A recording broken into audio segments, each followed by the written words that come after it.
My name is Olaoluwa Abagun. I'm a lawyer and an unapologetic feminist. So I run an organization called Girl Pride Circle that empowers girls and advocates for girls' rights across Nigeria. Gender is my agenda, and I focused on three main issues around gender equality, which are education, economic participation, and political leadership of women.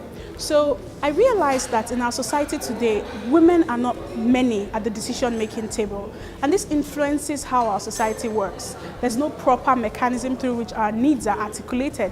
And we also look at education. 2 in every 3 out-of-school kids are girls in Nigeria.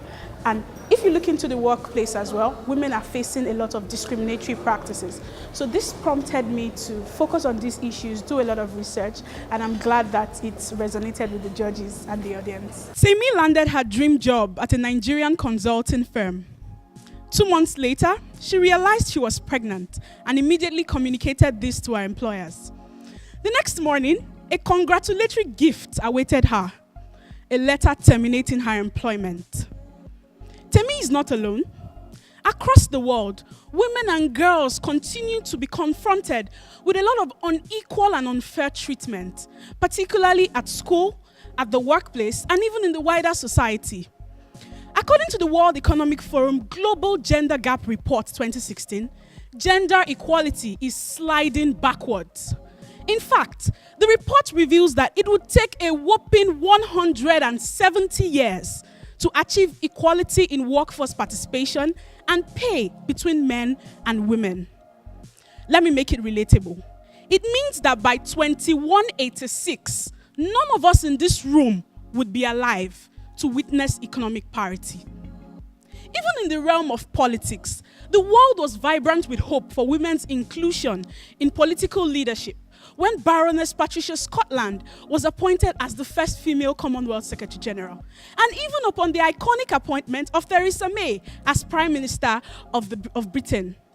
However, our hopes were once again dashed, particularly at the United Nations and in the USA. Over the next 5 years, it is my desire to see the world make bold and defining steps towards achieving gender equality.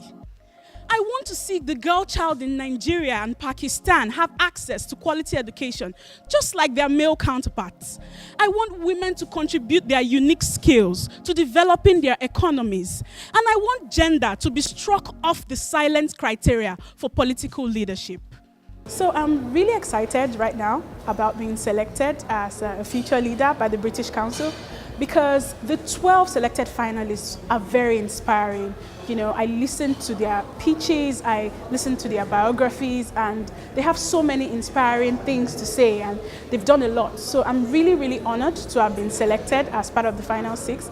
And going to the UK for me, for the program, would be another inspiring experience in my journey, because I don't think I've ever gotten this level of exposure where I would get to meet members of parliament, learn about policy making, and I feel like this is a step in the right direction for my future political dreams. So all the finalists over the past 2 days, we've been in touch with each other, we've been exchanging, we've been collaborating. In fact, we already have an online group where we hope to keep in touch. And we realized that many of our ideas and our interests overlap. So we're looking at creating something out of the future, something that overlaps with all our different interests and can impact our society. And I'm sure that will be very exciting to watch out for.